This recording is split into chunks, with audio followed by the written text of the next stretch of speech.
sound for our thank you to members of the media who are here. A very good morning and a continuing Happy New Year to everyone. Thank you all for joining us here today, and let me thank Captain Zerkani and Captain Hawkins for hosting us, and the men and women of the 77th Street Division, one of our most active, engaged, involved divisions of the Los Angeles Police Department. And I'm here today with Chairwoman of our Public Safety Committee on the City Council, Councilwoman Monica Rodriguez, as well as with Chief Moore, our partners across the civilian and sworn sides of our public safety mission, for our annual update on the state of public safety in Los Angeles, as well as a description of our strategies to address the challenges that we face, to talk about our vision, and to be able to address the year ahead. The last 2 years have been the most difficult of our life. Los Angeles is not unique. That's happened across this country and throughout the world. A pandemic that's had a profound impact on our health, our mental health, an increase we've seen in isolation, in violence, and our economy, of course, that has been battered unlike ever before. But I want, as we start a new year, to be very clear that public safety is always, must be our top priority. And I know is for everyone assembled here. And though we've seen crime rates go up, it is our honest responsibility to put those in context, to look at the last 10 years, which is the safest decade on record in LA's history, as recently as 2019, when our homicide rate was the lowest since 1962. But as I always remind folks, and as I say in these press conferences, if you are the victim of a crime, stats mean very little to you. The only statistic that matters is the experience you've had, from the suffering of families who have lost loved ones down to even petty crimes which degrade the quality of our life. You want to know how justice will be served. You want to know how your tax dollars will be spent. And that's what we're going to be talking about, framing my remarks around 3 issues. First, that reducing crime requires broad ownership, that we can't just put this on the brave shoulders and the broad shoulders of our police officers, but this must be owned by every civilian, by every strategy, and by every approach we can take to co-own public safety. Second is to always lead with transparency and accountability. These are the core values I know of this Los Angeles Police Department, but also from your city leaders of our government. And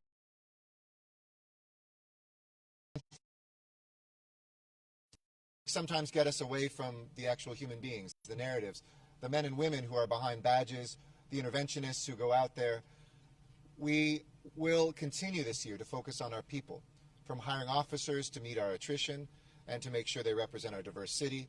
We're looking forward to continuing to graduate more classes, to accelerate more recruits, and I was very proud to join with the Chief in our most recent graduation, for the first time, a majority of women who graduated from our academy for the first time ever. Before I dig into these issues, though, I think all of us have broken hearts. Even for those of us who deal with, and I have gotten an email on every homicide since I have been mayor. I was going to add up the number of lost Angelinos, but I didn't have time this morning since I became your mayor. But the thousands of people, of families, of tragedies, even for those of us who deal with that day to day and week to week, this has been an especially painful month. The tragic death of 14-year-old Valentina Oriana Peralta, who was laid to rest this week. Valentina should still be here with us, working towards earning her citizenship, her goal to study robotics. As a father of a daughter, my heart breaks every day. I pray for her and her family. This week brought more loss, and specifically to our LAPD family, when a great Angelino, an angel in our city, Officer Fernando Arroyos, was shot and killed defending himself and his girlfriend when they were off-duty house hunting for their first home. Fernando grew up in LA. He graduated from Crenshaw High School. I remember him from his graduation. He dreamt of becoming a police officer, attended a top university at UC Berkeley, and now his family, his mother, also an immigrant to our country, no longer has her only son. We saw Alejandro Garcia, a father just less than 30 blocks south of here, stand up to defend his son, working together at a Taco Bell, lose his life. How much pain can a heart contain? Something I ask myself every single day, and I want the people of Los Angeles, especially all the victims and families of crime, to know that every single day you're in my heart. So let's turn to the numbers, and let's start with the good numbers. This past year, burglaries were down 7%, sexual assault down 7%, petty theft was more or less flat, an increase of just 1.1%. And then the bad numbers, or the worst numbers, in too many categories we saw crime up. Shootings up 13%, victims shot up 9%, and homicides up 11.8%. Now, to put that in context, I'll remember the first half of this past year when those numbers were well north of 25%. And the good work of this department, of our strategies to address violence, helped bring what was looking to be a 25 or 30% increase in homicides down to just 11.8. But 11.8% is an increase. And Los Angeles is not alone in this trend. Now, to put in context again, the 6 most populous cities in America, besides New York, this is the safest city when it comes to homicides. In Chicago, in Philadelphia, in Houston, and even in Phoenix, those numbers are higher. And when you look at the homicide rates in certain cities, places like Phoenix and Baltimore, Kansas City, we see this tremendously relatively safe city in comparison. I say this not to minimize, but to contextualize. But we don't rest on those contexts. We take swift action. This past year, taking a record number of illegal firearms off our streets. And if there is one throughput to almost everything we will talk about today, it is that guns are everywhere much more than we have seen in past years. 8,650 illegal firearms were taken off our streets, thanks to the men and women of this department.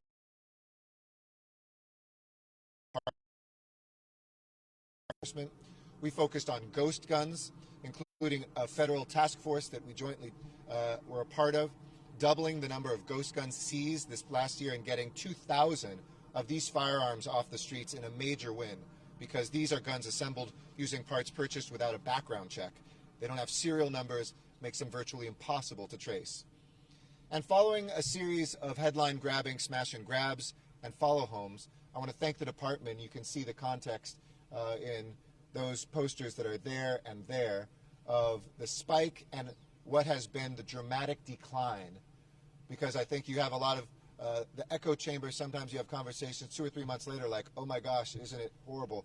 Look at what those numbers are. We've seen those crimes significantly fall off due to the work of this department, due to its focus on those who were behind those crimes. Now let me turn to the broadening of public safety, the co-ownership, co-authorship of public safety.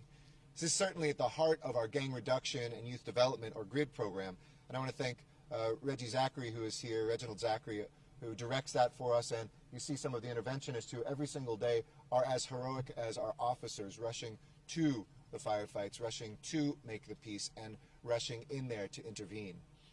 This started in 2007 when I was council president with my predecessor, Mayor Eric Garcetti, but during my time in office, we've increased by 50% the area that GRID serves. And this past year, thanks to the council's leadership as well, we rolled out reentry and gang diversion services to surge, just as we were surging deployments, to be able to address the violence.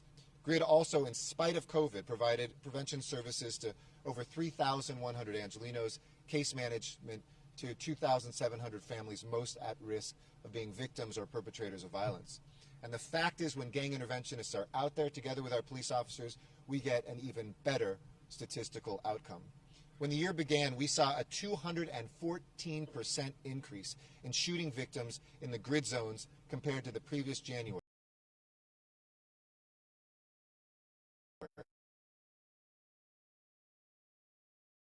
the end of the year, we saw that number drop to a decrease overall of 8.1% in shooting victims compared to the end of the year, a previous year.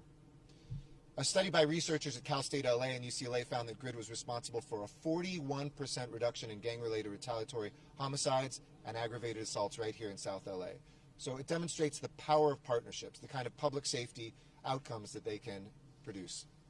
We also launched several pilots that I believe will stay as much more than pilots in our city that dramatically addressed the co-ownership of public safety. We know, for instance, that suicide can often be prevented, but often we've only sent our brave officers to respond to 911 calls instead of trained professionals. That's why we stood up a suicide prevention pilot with D.D. Hirsch Mental Health Services. And so far, over 1,400 calls have been diverted to mental health professionals and crisis counselors, instead of somebody maybe looking to commit suicide by a police officer or who is sparked by somebody with a badge. We've been able to save over 7,000 hours of LAPD patrol, but also prevent, I think, some tragedies that we'll never be able to quantify. We're also taking a different approach when it comes to nonviolent 911 calls related to homelessness, and we've seen those throughout our city. LAPD officers are beautifully trained to address homelessness, but that's not their primary focus. We want mental health professionals who know how to prescribe prescriptions, who know how to talk people down, who are as expert at what they do as police officers are with public safety, which is why we launched with Urban Alchemy the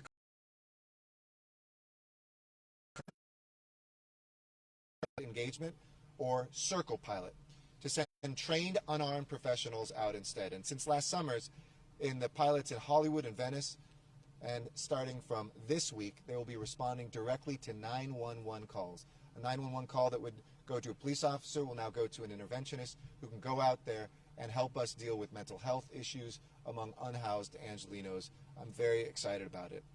And this is in the context with a quick word on our progress in the homelessness crisis. Across the city, from Echo Park to MacArthur Park, from Venice to the Valley, we're seeing encampments grow smaller, and we're seeing people move indoors.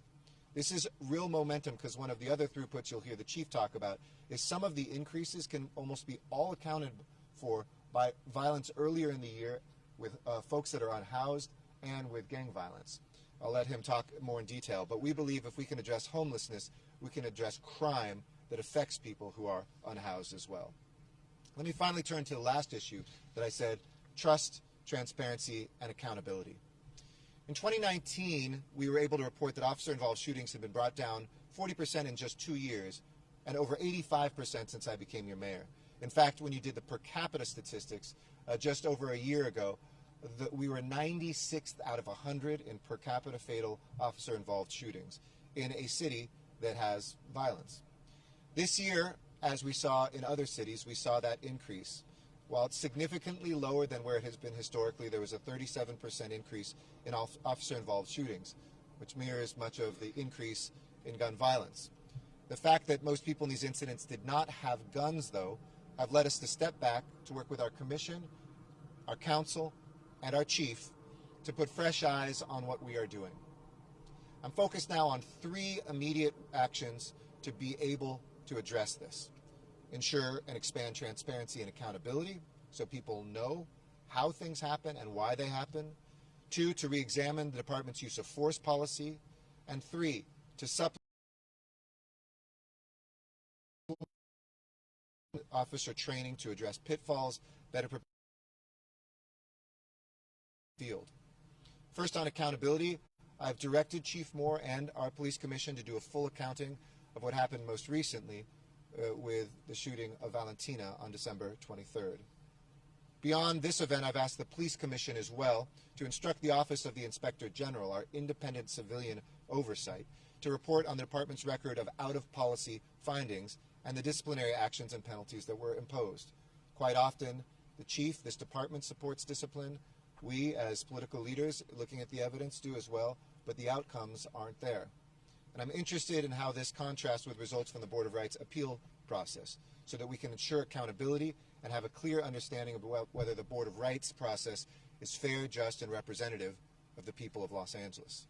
Preliminary findings by the Inspector General indicate that the current all-civilian Board of Rights structure in its current composition is too lenient. But I support the reform of this board and finding those numbers and the statistics behind that, certainly when we have command recommendations on discipline that aren't being upheld. Next, on our use of force policy, I've asked the leadership of our commission and in the department to closely re-examine our use of force policies, to honestly evaluate existing reforms, and to be candid in identifying new recommendations to address problems that remain, especially shootings that involve, on the other side, somebody without a firearm, which is critically important. And lastly, training. I support the Chief's directive for the LAPD Training Bureau to develop scenario-based training dedicated to incidents involving weapons other than firearms, and incidents involving mental illness. I started my remarks today by talking about how difficult this past year has been and how pained our hearts are. But I want to close on a note of gratitude before inviting the chairwoman of our Public Safety Committee forward. Whether I'm to leave as ambassador to India in the coming weeks or month, or whether I was to hand the baton to a new mayor in December, this will be the last of these briefings that I do. I've done, I think, 9 of them as mayor, and probably as many of those as council president. And I just want to say to all of the public safety professionals, starting with our police department, our grid workers, my own public safety professionals, what an extraordinary honor it is to witness your bravery. While people run away from controversy, you run to the most difficult situations. We hold families. I have been with the families of our police officers who are fallen and tried to make sense of something that makes no sense. I've been with crime victims who wonder why something happened to a loved one that they now are no longer with. But I've also seen the incredible stories, police officers on their off time with their own wallet, buying presents for kids or helping an alley cleanup. I've witnessed the way that people seek to admit their own faults and to get better. And I've seen a community that loves Los Angeles so much that we will not only never bet against LA, we will never give up on LA. And so I'm indebted to you, the men and women of LAPD, who have not only kept me and my family and our city safe, but who have every single day put on your uniform and come forward to protect our city. Our grid teams that do that, who are the embodiment of the turnaround and the potential of human beings. Our Board of Police Commissioners, who have probably the toughest unpaid job in America, and all our social service partners, law enforcement partners, and our extraordinary public safety team in the mayor's office. So with that, let me now turn it over to Councilmember Monica Rodriguez. I should also point out we're joined by a police officer and council member himself, Joe Buscaino. Thank you, Joe, for being here. Thanks for dressing up for today as well. We appreciate you. You look great.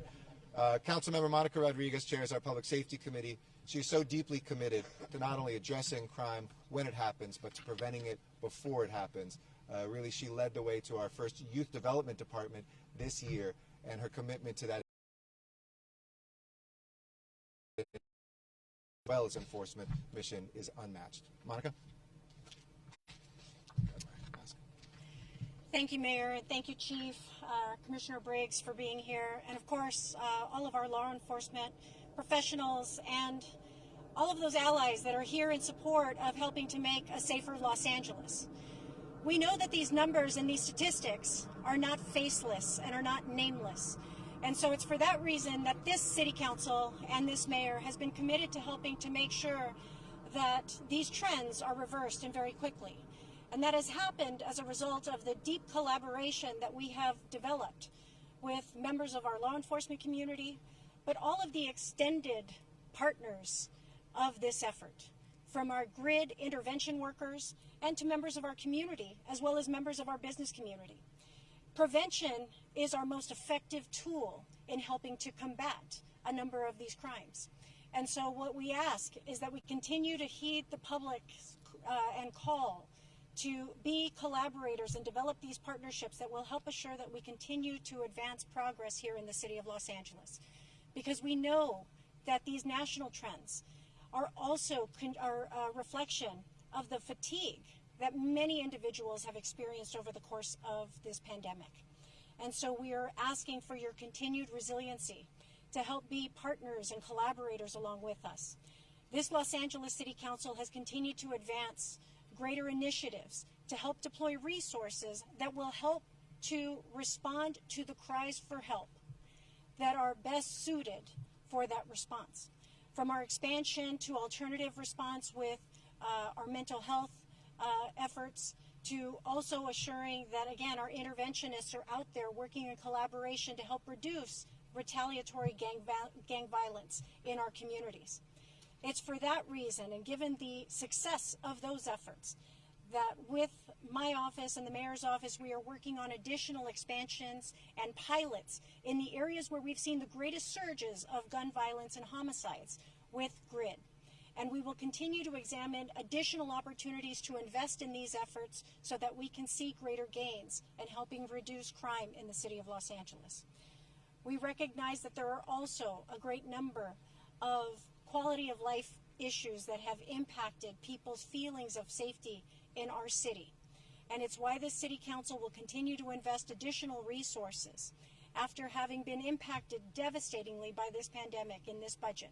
Our restoration of service has come as a result of the federal resources that have come to save our budget.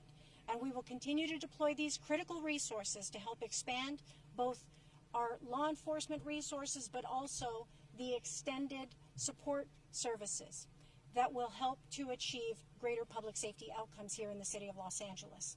And so I want to thank the mayor. I know this is your farewell press event on public safety here in the city of Los Angeles. It's been an incredible honor and privilege to work alongside you on these initiatives here for our city. And I want to thank the people of Los Angeles for their trust and their support, that we will continue to work in partnership with one another to help continue to decrease and improve our public safety numbers here in the city, and making sure that all of our residents feel safe in their communities, regardless of what zip code they live in. Thank you. Thank you very much, Chairwoman, and thank you. None of those alternatives would have come through without your great leadership. Next, I'd like to invite the President of our Police Commission forward, William Briggs, who served as a commissioner before for the city and then stepped forward when I called, or maybe everybody else stepped backwards, so he was there. But I really have been so impressed to him. These are not abstractions, whether it's police officers that are in his own family, whether it's the civil rights that he has fought for. He is a representative, I think, of all of the heart of the city, and has just done an extraordinary job. Thank you for stepping forward. I'd like to turn over to you now. Thank you, Mr. Mayor. Thank you, Councilwoman Rodriguez. Thank you for your partnership. And Mr. Mayor, I don't know whether to thank you or for this position. I'd like to start this morning by offering condolences on behalf of myself, as well as all the commissioners, to the family, friends, and colleagues of Officer Fernando Arroyas, who was murdered Monday night in a senseless act of gun violence. Our prayers are with him and his family. This past December, our city saw a rise in the number of officer-involved shootings. And while we're here today to take a deep dive into the statistics from last year, addressing those year-to-year statistics is important, but a discussion of the complete picture that emerges, as the mayor described, is what is needed. As the mayor pointed out, the last decade has been one where Los Angeles has been one of the safest cities in the country. And that success absolutely resides with the reduction of the police use of force, as well as officer-involved shootings. Unfortunately, this past December, we saw a rise in those numbers. There are a lot of factors that caused it. However, one of those shootings involved the tragic death of a 14-year-old who came to our country with hopes of a better life. The entire commission is heartbroken at the loss of Valentina. And I want to extend our condolences again to her family and community. The investigation into the shooting that caused her death will be thorough. The commission will hear the results of the investigation, and it will make the final determination as to whether or not the officers involved, their actions were within policy or without a policy. Her tragic death demonstrates the need for continued improvement in the areas of use of force and officer-involved shootings. The increased number of officer-involved shootings is of concern not only to Angelenos, the department, but the commission. This is especially true of incidents that involved weapons other than guns. In the coming months, as the mayor pointed out, the Board of Police Commissioners will undertake a review of the best practices and current policies to determine how those policies should change to preserve life rather than take life. The review will also include dialogue with community members, community-based organizations such as we have here today, other law enforcement agencies, to further balance the need for police response as well as the importance in maintaining community trust with the police. After this review, the Board of Police Commissioners will consider new policies designed to preserve life. This review is just another phase of what the Commission has been doing. This past year, we adopted recommendations from the after-action reports, and some of those recommendations have been implemented already with regard to the use of less lethal force. Some of those recommendations include more training for officers so that they not only know about crowd control and how to use less lethal force, but also to use less lethal force when there is no present imminent danger. The Commission has also recommended, as pointed out by Councilwoman Rodriguez, increased resources for the department to face the challenges that our city has today.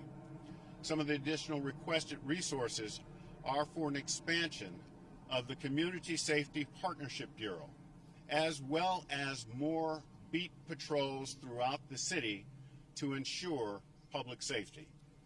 Finally, I want to remind everyone of the everyday heroism that is demonstrated by police officers. This past weekend, we saw where officers of the Foothill Division put their own lives in line in order to save a pilot whose plane was down, and just 5 seconds he would have been killed had it not been for the actions of these officers. And this is something that officers are doing on a daily basis, and I want to applaud them and thank them for their heroism. Police officers, members that are here today with us, go out there and they do the work of the city to help decrease crime. And that's what we want to work in partnership with community members as well as the police department. So I want everyone to understand that the Police Commission is committed to building, maintaining, and sustaining community trust. Thank you. Thank you, Mr. Mayor. Thank you, Councilman. Thank you. Now I'd like to invite our leader forward, and I neglected to say when I thanked everybody to thank this chief. I've served with 2 extraordinary chiefs. It's been my honor to come up and to see this chief who started as a captain when I was a council member, and we both were in the Rampart area of the city. I knew he was the right person at the right time for this job. He's seen some of the toughest days, and I appreciate his leadership. Please welcome Chief Michael Moore. Mayor Garcetti, thank you for those kind remarks, and let me congratulate you on this latest step by the Senate and moving forward for your confirmation. This will be a loss to this city, a loss to me personally with your appointment, but I know America's gain in our relationships with such an important national interest in India. I want to also thank Council Member, Chair of Public Safety, Monica Rodriguez, who's here. Thank you for your remarks earlier. Councilman Buciano, I like the sweater. I do. Importantly, Reginald Zachary, head of our grid. Even more important are these community members, these interventionists, Lawanda Hawkins, ministers, our interventionists that are in the streets, that are important partners with us in improving public safety and saving lives and in joining with us in this shared responsibility. Behind me also is a senior leadership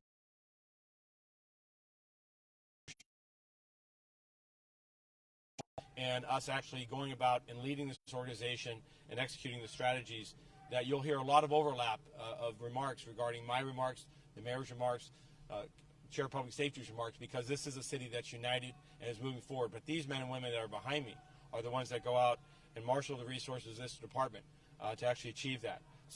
Assistant Chief Beatrice Gramala, Assistant Chief Dominic Choi, Deputy Chief Mata Tingarides. We have also the newly appointed Chief for South Bureau, an important member of policing south of Santa Monica, and that's Gerald Woodyard, Deputy Chief. Thank you for being here. So these are all, yeah. And then Director of our Office of Constitutional Policing and Policy, and that is Director Rhodes.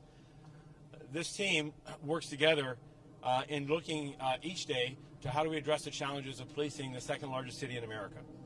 Today, for your edification, has been addressed. We have some storyboards, some stats. We also have a report that we produced that we have copies of here for the members of the media, radio, print, and television, and on LAPD online for anyone to have, or for everyone to have access to a narrative as well as a series of charts and graphs that go to tell the story of not just 2021, but the story going forward. Importantly, the story going forward.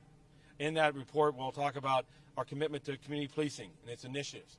We'll talk a great deal in a moment here about our enforcement, but let's never forget that this is a balanced organization, a 21st century policing organization that recognizes that it's enforcement coupled with collaborations and partnerships that make lasting change. I will spend some time this morning to talk about our increase in officer-involved shootings and our actions forward, as well as the impact on COVID on our personnel, and a series of other initiatives are covered in the report.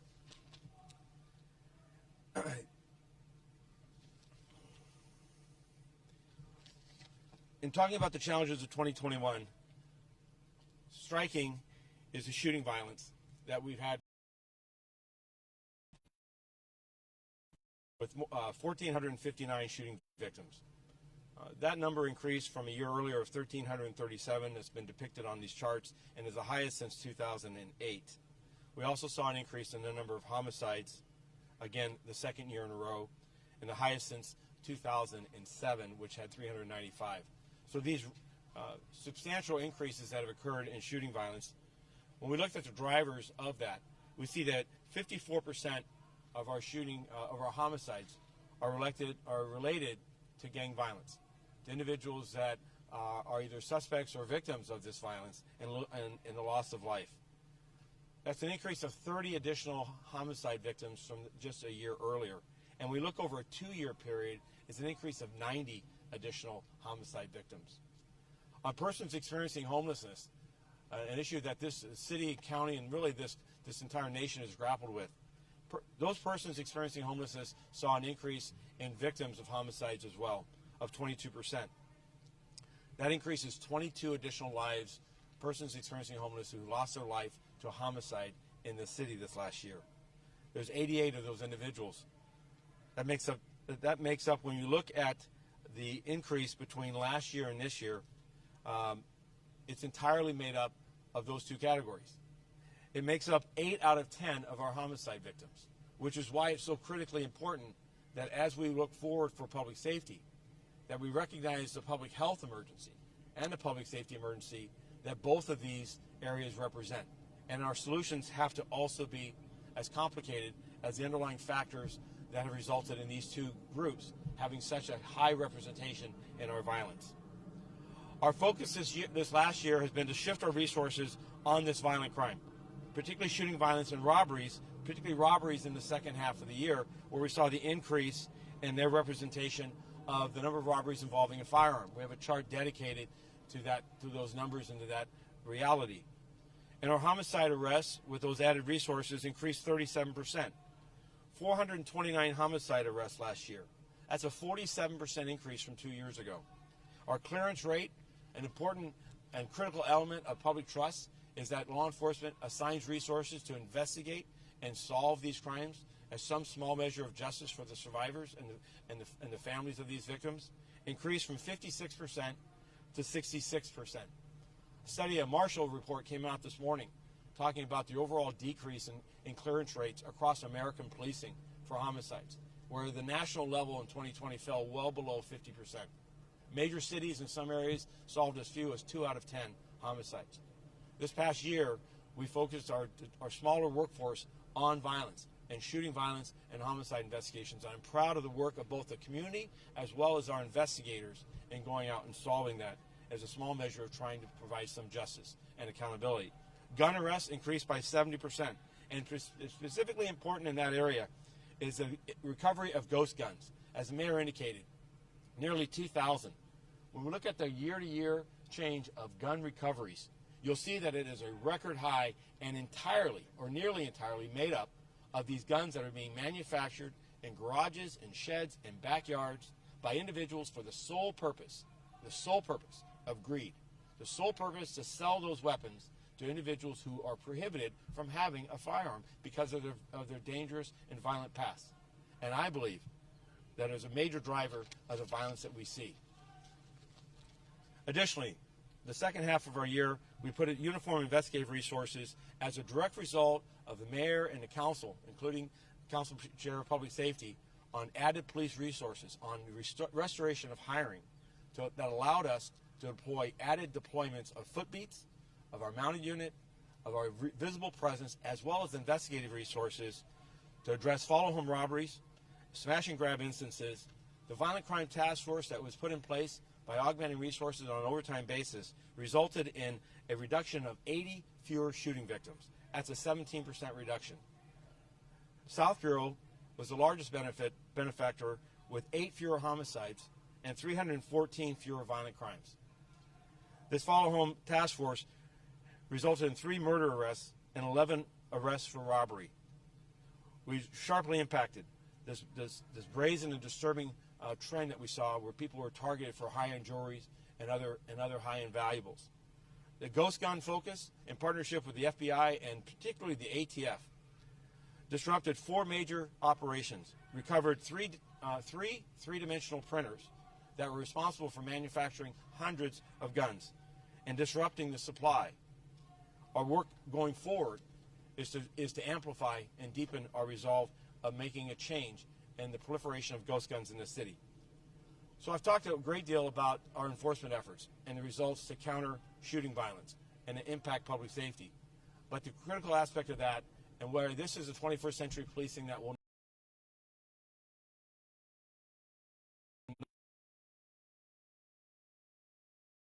using strategies that are decades old, is our reliance upon community policing initiatives that build trust and improve community safety, that look to the root of problems, not just simply taking the symptoms and making arrests.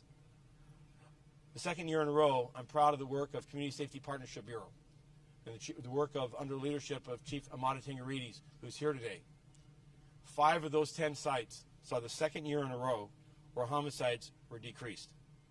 Overall, with the increase in violent crime across the city, those 10 sites had 11 additional violent crimes over the entire year. The point of this is that the building of trust, the building of communities, and through surveys identifying that with nearly 1,000 participants, 71% asking for a greater police presence, and identifying gang violence as the greatest safety concern for their welfare, demonstrates that the improved resilience working together and safety plans can improve at a micro level, at a neighborhood level, neighborhood by neighborhood, the safety of this city. Additionally, the alternate services that have been pursued, that have been authorized by this council, supported by the mayor, enjoys our full support. We pursued through juvenile diversion, crisis response, mental health, and community services. The ideal response in many instances is not for a police officer, but too frequently, even today, it remains us as the only resource. The report also details other aspects of our department initiatives, but I want to spend a few moments on the increase of a serious concern regarding the officer-involved shootings. And as the mayor indicated, this increase that we've seen after record years, record lows, while the ideal number of an officer-involved shooting incidents in this city is 0, in 2018 and 19, we saw those numbers at 26 and 27 respectively. In 19 and 20, 26 and 27 respectively. Last year, that number grew to 37. And I share with the Commissioner, Commissioner President Briggs, the Mayor, City Council, Chair of Public Safety, our deepest condolences to the family of Valentina. For that young woman, that young lady, that young girl, here in a promising future, to die in her mother's arms as officers responded and tried to stop the actions of a violent assailant, is truly is one I'm profoundly sorry that happened. I know that the worst, and I'm confident, the worst experience of a police officer, the worst fear, is that their actions will result in the death of an innocent individual. We are committed to a full and transparent investigation. We're committed to ensure that every aspect that we learn of that is known by the public. We also are committed to ensuring accountability, that the actions from the beginning to the end of the entire organization, of every member that was responsible for having any involvement in this, will be examined and compared to our policies and procedures. And that the judgments made, both by my recommendations to this Board of Police Commissioners, as well as their final decision, will be known by the public. And a written report of our investigation, as well as their report and that of the Inspector General, an independent reviewer, as well as the Attorney General of the State of California, will all be brought before the community, for the community to understand and interpret and make their own judgment as to our actions. But critically important, when we look at the instances of gun violence and we look at the instances of police involvement in that have increased in other cities, New York, Houston, Chicago, our peers with the Sheriff's Department, what can we do to change our numbers? And how can we lead our way as we lead American policing in so many fronts to eliminate these increases, to avoid the use of deadly force whenever possible as an absolute last resort, and to find ways of de-escalating, find ways of resolving this, protecting our officers, protecting the public, and protecting the individual many times, in more than half our instances last year, suffering from some type of mental health crisis. Last year, 22 of our 37 instances involved weapons other than firearms. That's an increase from 11 from the year before. So our area of work in this area, not passing judgment on any one particular shooting at this point, was this last quarter of 2021, as we saw this increase develop, was to challenge our training personnel, challenge our experts to dig into those events with what preliminary information known, and what are the common facts and circumstances, and how do we better prepare and improve the resilience and the ability of our people to safely navigate those challenging circumstances in those chaotic scenes.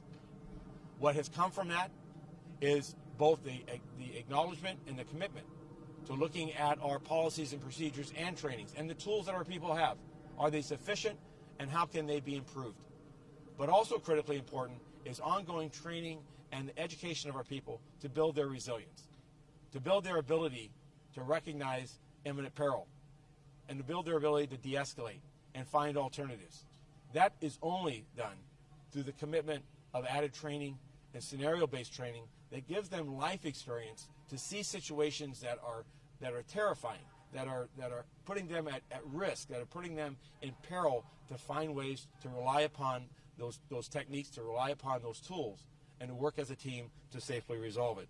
It is my commitment as chief that is a primary and significant focus of our work as we move into 2022. Let me close by saying that we've talked a lot about what happened in 2021 and our efforts to counter it, our efforts on focusing on violence, our efforts on focusing on gun violence, on providing justice to the victims of that violence by shifting whatever resources we have, to balancing that with our continued engagement with GRID, our continued engagement with community groups, with community engagements with the shared responsibility. Smash and grabs was not simply, as an example, simply the results of making 20-plus arrests and added police presence. It was us engaging with our business community so that they could communicate more effectively with one another about the threat and strategies to counter that threat. And I'm proud of the work in that phenomenon of that incident, because it wasn't just a police response. It was a response of us working together with our business community, with bringing awareness to this issue to the public, which allowed the public to work with us to identify those responsible and to counter that trend. 5 points moving forward in our focus in 2022. First, remain committed to principles of community policing, building partnerships and collaborations across all communities and all stakeholders.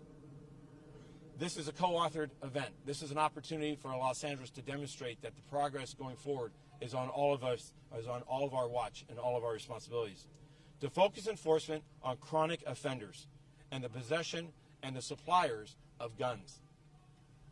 The third issue is continue to advocate from this department, from this chair, from this commission, from our elected officials, for the development and actual delivery of the increase of support for interventionists, for mental health workers, for outreach and engagement.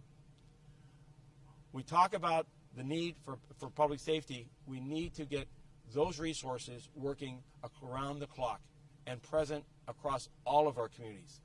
I'm encouraged this past year by the implementation of Circle, both in Hollywood and Pacific, two of the highest concentrations of homeless individuals and people experiencing mental health crisis, as a first step. But we've got to deepen it and we've got to amplify it. And this chair is asking, as we ask for added police resources, we're also asking and believing that this city, this county, and this country can do better with mental health and with support for people experiencing homelessness. Number 4, we need to rebuild this department. Our staffing reductions, which we show our physical presence, the uniform hours that we have on the street, has been impacted by our hiring freeze, the necessity of the economic challenges of this organization and the city faced, as well as the impact of COVID on our workforce. So I'm particularly pleased that this last year, this council, with the support of this mayor, authorized for a restoration of hiring. And in the first 6 months, we hired more than 300 officers. And we saw some restoration, and our goal is to continue that work through the first half of this next year. And we have proposed added restoration of positions in our next fiscal year that will go from the mayor to the council in the coming months. Building that department, this department, though, must be also recognize that it needs to represent qualified individuals who are diverse and who are representative of all the communities in which we serve. 5th point is technology. We need to continue to modernize our legacy systems. We remain a paper-based and, in my view, inefficient system of operations, too oftentimes relying upon legacy systems that are more than decades old. I'm appreciative of, and you'll see in the report, references to the advances that we made in 2021, both by city support as well as by our Los Angeles Police Foundation, and we look to amplify forward into the 2022 and beyond. Let me close. We've faced challenges. Our people this last year have faced a pandemic, as every American has, that has brought personal risks to themselves, a loss of life to them and their family, and they have remained steadfast in protecting the city and dedicating their lives to a better Los Angeles. I'm proud of their work. I'm damn proud of their work, and I know that they do their very best. I also know that we're not a perfect organization, that we strive to do our best, but we make mistakes. But we're committed to always improving and building trust in our communities by being transparent and also by acknowledging our past and being committed to a future that represents the very best in policing. I want to thank, as I said, Mayor Garcetti for his leadership, and I also want to close by remembering the sacrifice and the impact that this increase in violence has had on the loss of one of our own. Fernando Arroyos, a young, promising, bright, intelligent man who grew up in the very city and in the most impacted communities of violence and disadvantaged communities of Los Angeles, had many options. His graduation from Crenshaw High, his ascent to UC Berkeley, where he graduated with honors, offered that young man so many different potentials. And he came to this department. He came to this department because he grew up wanting to be a Los Angeles police officer. And his arrival and that accomplishment 3 years ago resulted in him working in Wilshire, worked at jails for a period, and ultimately this last year in Olympic, living with his family in South Los Angeles, meeting a sweetheart of his life, dating together, and going into a community, the very communities most impacted by this increase in violence, and wanting to buy a home, not as an investment property, but an investment in his future and the future of Los Angeles. He and his girlfriend were walking an alley near that home to take pictures of it at night. Cannot imagine a relationship that could be any better and a future that could be any more promising. He was honored and remembered last night at a vigil in Olympic as a colleague that was humble and whip smart. That when you worked with him, he was as common as anyone else, but when you talked with him, you realize that he had so many qualities and such a great intellect. And it was all dedicated to making a better Los Angeles. And it was violently taken from us, from him, from his family, from the future of Los Angeles, by the reckless actions of some thugs. And dignity for human life is absolutely needed for everyone who's involved, no matter how they're involved. But I must say, as I said yesterday, the threshold of civility has been challenged.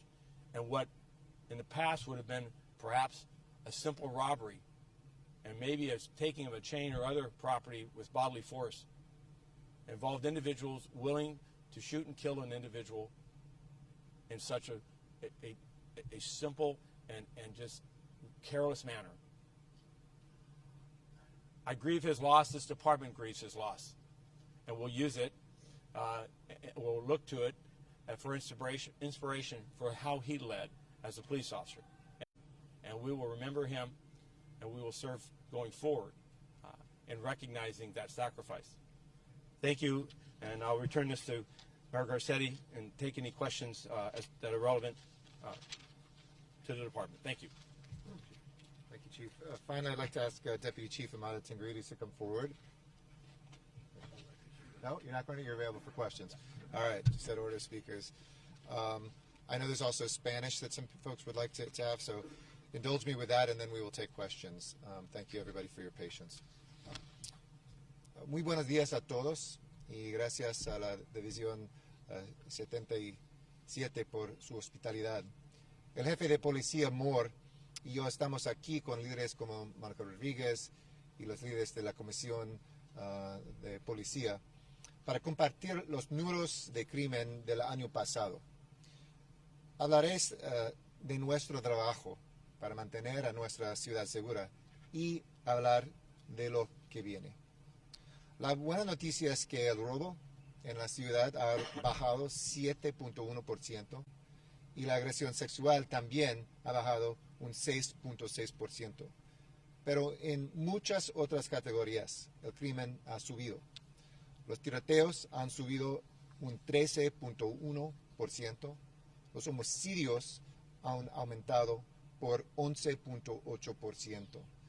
Estas estadísticas existen en todas partes del país, pero tenemos estrategias aquí para reducir el crimen en estos próximos meses. Como dije el año pasado, cuando vimos un incremento en homicidio, Los Ángeles no es la única ciudad que ha visto estos incrementos. Esto está pasando en diferentes ciudades a través del país. Pero la salud pública sigue siendo nuestra principal prioridad y estamos tomando medidas. El año pasado incautamos más de 8.650 armas de fuego, el número más alto en más de una década. También lanzamos 2 nuevos programas para transferir llamadas al 911 a expertos y proveedores de servicios sociales para ayudar a prevenir el suicidio y manejar incidentes no violentos que involucran a personas sin hogar. Y gracias a nuestras parejas, especialmente el equipo de GRID, de intervención y prevención con la violencia de las pandillas.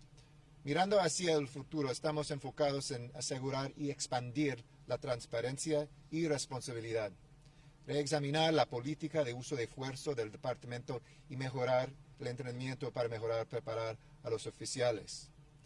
Esto ha sido un año doloroso, el cual terminó con el trágico fallecimiento de Valentina Orellana Peralta, quien fue enterrada el lunes. Nuestras condolencias están con su familia cada día. Y también nosotros hemos perdido uno de nuestros oficiales, Fernando Arroyos, un héroe, un ángel en la ciudad de Los Ángeles, con una vida empezando con sus sueños, un graduado de Crenshaw y UC Berkeley y un héroe aquí en Los Ángeles. Los Ángeles debe saber que este departamento está comprometido a cambiar la tendencia del crimen, abordar nuestros desafíos y hacer que esta ciudad sea más segura para todos.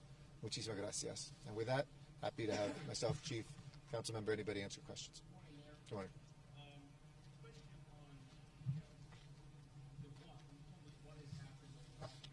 Yeah. Yeah. What is the reason, in your opinion, that we're looking at these numbers? My personal opinion, and I know there's been a lot of research going into this, is we have two things together.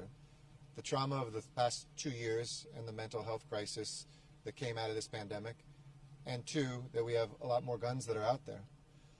Combined with some of the things that happened in the pandemic to stop the spread of COVID, for instance, fewer people incarcerated, I think those things together have caused us to see more violence. When guns are out there, we always see more violence. But also, as the chief said, there's been, I believe, a dissolution of some of our social contract. That even if somebody was going to do something bad, they wouldn't shoot and kill someone. As a bystander, intervene to stop a 17-year-old who was beating up his girlfriend. That guy came out and shot that bystander, that Good Samaritan. We're used to these stories always, but when they increase, and we have to keep in mind, it's not some doubling or tripling, but even when they increase by 10 or 20%, I think it is the erosion of those values that holds together. Kids haven't been in school, people are fed up, they were cooped up, and guns were purchased in record numbers. So I think that's probably the main reasons. I don't know if the chief wants to add anything to that. Yeah, sure. Sure. Beyond that, there's also a sense that there are no consequences anymore. Mm-hmm. That when people get in trouble, there's either zero bail, people are out faster than they used to be, whether it's on the prosecution side or whatever. But there's that sense that there are no consequences anymore. What's your comment on that? I think that the larger factors, I think that is, those are things that need to be looked at, but it is usually overstated and oversimplified. I hear that all the time, and that's the reason. I know prosecutors who are putting folks forward. I know people who are making bail. It's not that there's no bail. And I know that there's judges sometimes who are not putting people in jail. So to just simply put it on any one branch's shoulders, I think, is a false narrative. I don't think that when somebody is out there about to commit homicide, they're looking at the policies that are there. They're committing that for much more complex reasons, violent reasons that have to do with psychology, with sociology, and with availability of guns to resolve conflicts. When you look at the numbers, I think what also runs counter to that is, petty crime 1.1, burglaries down. Like you have to square those things together. If it is such a free-for-all, why wouldn't we see this on all categories? So while it can be a part of the factory, and I haven't been shy about saying people need to be locked up and there need to be consequences for folks who do repeat, oftentimes that has nothing to do with recent changes in policies or personnel.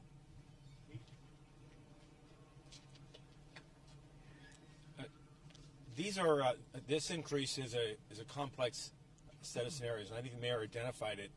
He made a passing, and last portion was the criminal justice system. Every aspect of our society has been impacted by the pandemic. You have heard calls by myself, the mayor, Commissioner President Briggs, members of our communities, LaWanda Hawkins, and others that are victim advocates and people who represent those that have been preyed upon by the criminal element, that there's a growing sense in communities that largely driven by the pandemic, some driven by our efforts to continue criminal justice reform, to be fair, to have a system that's just and respects everyone with the same level of rights, have made adjustments in the system over the last decade, amplified by the pandemic, and there's not a criminal court trial being held today for the next 2 weeks because of the pandemic. The early release of individuals and offenders, zero bail that results in an auto theft or individual going out and committing another auto theft because of a sense or reality that they're back out, and then from our officers seeing individuals arrested for gun arrests, particularly gun arrests or violent crimes, and back out on the street, and it's a badge of honor, and they're using it. Now these are reckless individuals. These are individuals that are careless and have, frankly, been a victim of, in the sense that they have a sense of hopelessness and carelessness about the value of human life. But these other helping hands are the ready availability of guns, the sense of a lack of a future or support, has set up a scenario, a perfect storm. Now, I agree with Condoleezza Rice and others that'll talk about crime being a phenomenon that deals with it's a public health emergency, and that we have to look at this not just from the efforts of policing is going to fix it any more than you look at a serious illness just being, giving an antidote of medicine to try to counter it. Our call to action, though, on this is that we're at a grade 2, and it can worsen. When you look at those numbers, we're not where we were with Chief Bratton, with Chief Parks, with Chief Williams. This city is not where it could be, but I'll tell you, every police officer here will tell you the ready availability of guns and the lowering of this civility, or their willingness to resort to gun violence, and listening to our advocates and hearing from our interventionists whose greatest ask is to shut down social media because of the violence that it invokes between people who have seemingly no future and are insulted by a post and will go out and hunt and pray and shoot and kill another individual for something that's said on a Facebook post or an Instagram. That those are real phenomenons. And while it doesn't set this city on a course for destruction, we also can't minimize it, and no one here is. We got to recognize this pandemic, and as we've adjusted to it, now entering our 3rd year, with its realities and impacts of how we operate society, so we must also do this with our criminal justice system, with the courts, and with those that we incarcerate and keep from the public, despite the risks to them and respectfully to their health and welfare, because out of respect and health, and out of respect for the health and welfare of the communities in which they are victimizing. And that is not a singular focus, though. If we just solely focus on that, we're not going to address this, because critically, when I talk about the drivers of homicides, is gang violence, and it's also persons experiencing homelessness. Fueled criminal justice reform efforts with COVID, yes. Huge numbers, tens of thousands of people who were not in prison that were released back to the field, critically without resources, without housing, without jobs. And so their return back to a community in a high-risk environment results in further acts of violence and their own loss of their life. So that's not a policing issue. That's a societal issue.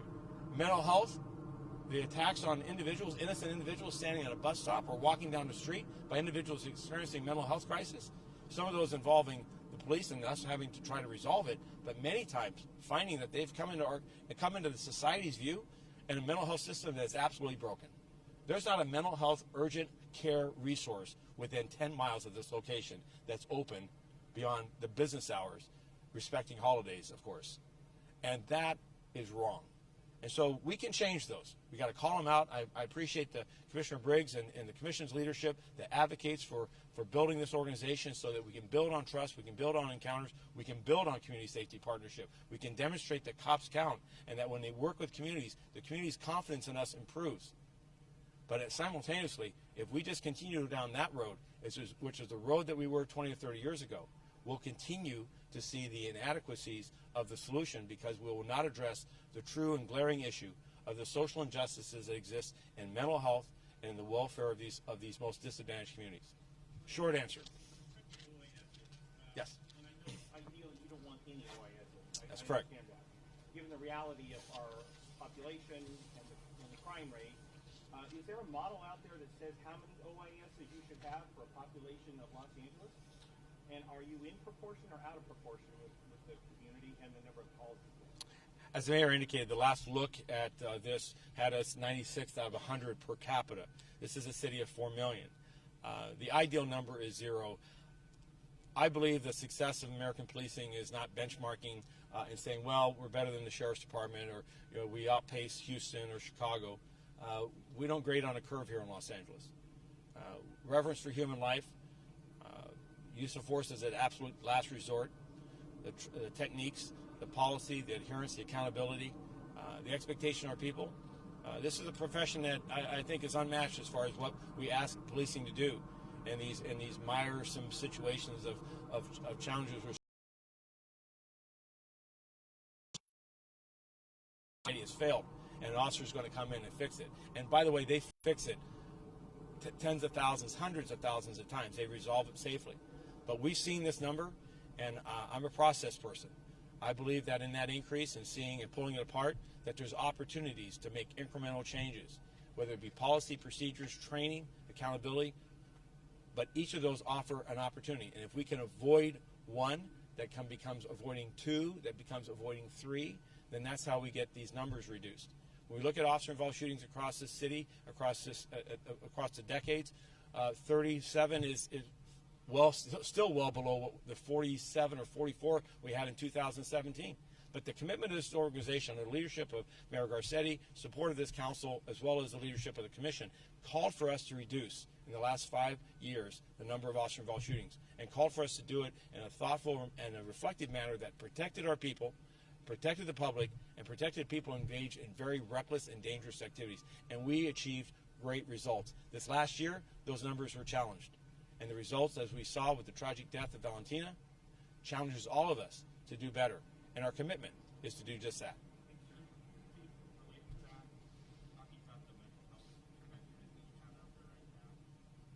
Not me, that we have, okay.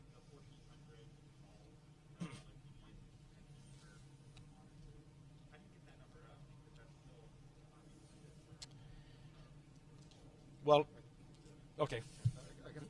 It's not just the 1,400. That was just for the suicide prevention, which is a pretty dramatic number just on suicide prevention.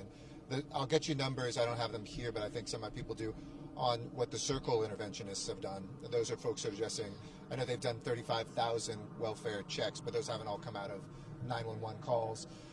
And we're renegotiating with the county the mental health vans, because there's just a little hiccup on whether or not we need to send LAFD to medically clear people on those calls first. But I expect in the coming weeks that we'll be able to roll out those vans too, that will be in every bureau of the city.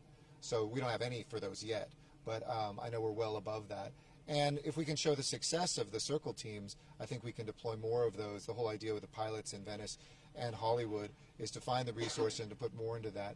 The mental health vans that we'll roll out, that's 90% the county paying for, and 10% we're paying for the drivers. So it's a great partnership, a great leverage, and a great way for the county to be a co-author of public safety too. Like how many calls will they respond to, or how many people? It'll be 4 at any given time, so for one for each of the bureaus. So I would love, yeah. I mean, if I were, running for mayor, and I'm sure there are people who are, I would be saying, let's make sure we're restoring those officers we've lost and adding equally to grid and to mental health interventionists. I mean, that's the vision I've put forward, and we're doing both now. And I hope that the next iteration in my office and this council leadership, I know, will continue to do that, that they would say not either or, but yes and. Sure. Yep.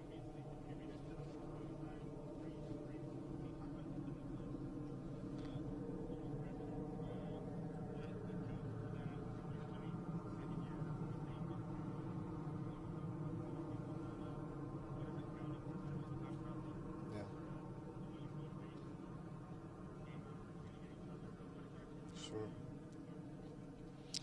I'll let the chief detail it more, and I don't know if they're up from 2020. I know over the 2-year period they're significantly up. I'd have to look at 2021.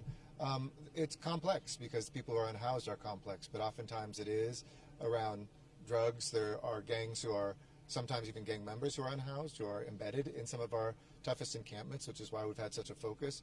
We've seen stabbings over just conflicts. In Echo Park, when we went into Echo Park, we had seen homicides there when people were saying, keep folks there, don't move anybody. It wasn't good for their health, let alone for the health of the neighborhood. So I think it's from just like we see regular homicides, they come out of disputes, they sometimes come out of turf, they come out of sometimes domestic violence that happens inside those encampments as well. But and obviously something that's not reflected in homicides is overdoses. So we lose lives all the time too with folks who are using drugs, fentanyl in particular, which has come onto our streets in a very vicious way in the recent years, is causing other lives to be lost. But the mayor hit the point. It's revenge, it's retaliation. Some of that is involved in turf wars over the trafficking of narcotics. We've made, and I'm proud of the work of our partnership with the DEA, our gang narcotics, particularly in the Skid Row area, went into understanding narcotic trafficking in the Skid Row area. Major drug trade organizations from foreign drug trade organizations have formal means of trafficking drugs where they marshal homeless individuals as soldiers, if you will, to be distributors, to be the retail outlet. We have people both within those communities that are consumers of that, as well as people who travel there. And you'll see paying of rent for particular areas or blocks or streets corners. You'll see retaliations because of competing factors. And then you see individuals who come out of prison. We've seen this not just in Skid Row, but across the city, that become and that are homeless.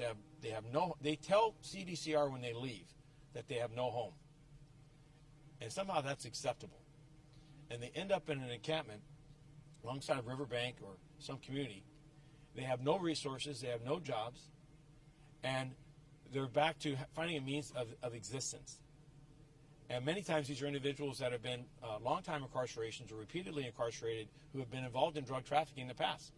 They return to that life, and they return to a life where they're involved in areas that already have an underlying drug trafficking situation. We're making arrests. We're identifying and pursuing those individuals as well as those that orchestrate at the mid-level those things. But the point of this is what drives that violence, what drives the tent fires and the drive-by shootings of individuals who are homeless is many times those issues. Now, compounded by simple disputes of living in one of the most dangerous set of circumstances one can, and that is in a public exposure from mental illness and from just not having the ability or resources to navigate you through very trying circumstances. So that is not a police issue. People will say, well, if you enforce this more, I'm thankful for the council's actions this year, just most recently, to establish areas that with proper outreach and engagement and housing that we can pull back into the public use to improve the sense of safety. But we will not be successful in that engagement or in reducing violence of persons experiencing homelessness simply by making arrests. We've got to invest in the outreach, the engagement, and the housing options for people that are finding themselves in such perilous circumstances. Questions? Mayor, you talk about rehiring or rebuilding the levels. What level do you need? Well, it's a combination always of what level we need and what level we can afford. But we certainly, I think, have for decades shown per capita compared to some East Coast cities. But that's always been a little misleading because in West Coast cities we're not, our statistics aren't less per capita than the Houstons, the Dallases, the Phoenixes of the world. But we want to restore back to the levels that were authorized at least in this budget, and we're well under that. And, you know, there's a lot of, I've always said, I less fixate on the specific number of officers that's critically important than the number of patrol hours we have. I'm proud that even in the past year, between COVID and between retirements and people leaving the department, we still have 800,000 more patrol hours than when I started as mayor. Every single year, nearly 1 million more patrol hours. I went after, and we successfully got the contract to be able to, in the city of LA, have LA Metro, MTA, contracts so that we don't have to have two different agencies trying to figure out backup when a city has bus lines and rail lines running through them. But, you know, I think past city incarnations have focused on kind of, it's this specific number, so we're going to take all these folks that were GSD police officers, now look how many more we have. I want us to be at a level that allows us to meet the challenge we have, and we need more officers to do that. So the last thing I'll say is I've authorized the chief and I've authorized our personnel department to do whatever it takes to speed up our background checks because our classes aren't big enough right now. And we've got enough good and qualified candidates, but it's taking too long to do those background checks. I believe our police department can do those more swiftly than we've seen sometimes our civilian folks do it, who have been very thorough, but sometimes a little not the same pace as our police officers, and so we've detailed police officers to help with that.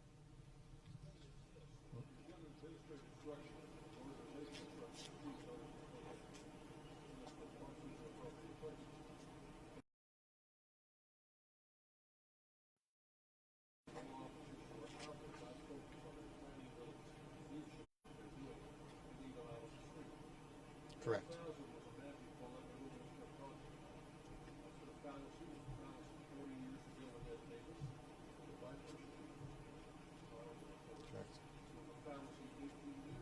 Correct.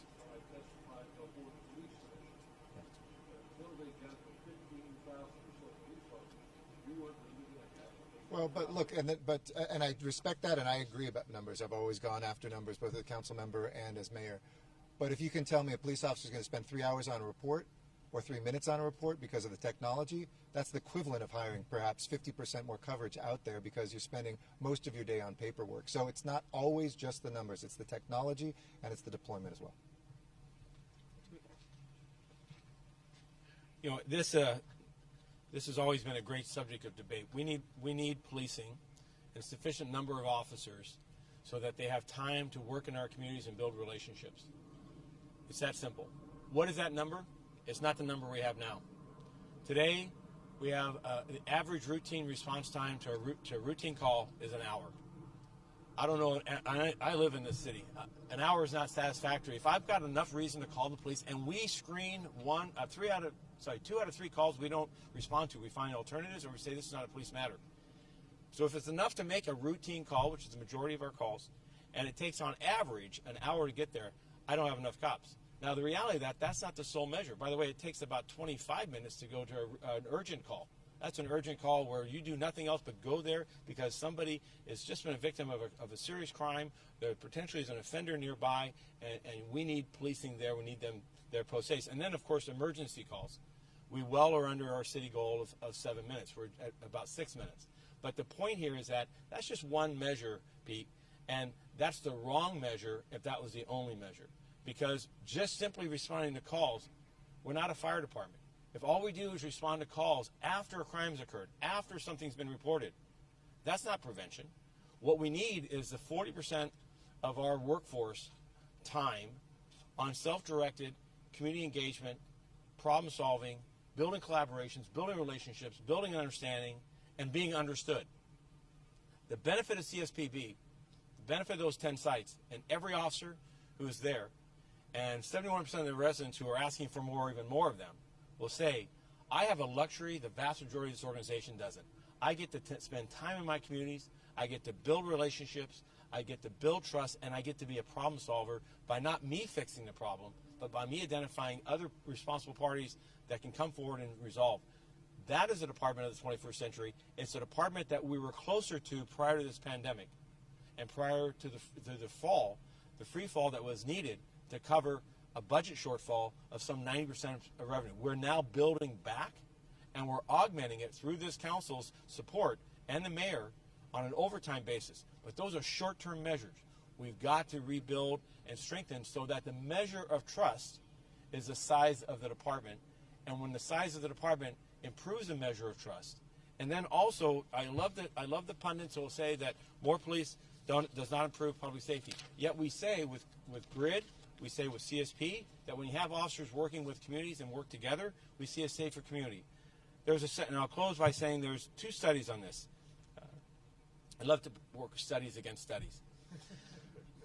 But Niskanen Center, Niskane, found that for every 11 to 18 officers are added to a police department, you prevented a homicide and 20 fewer serious crimes.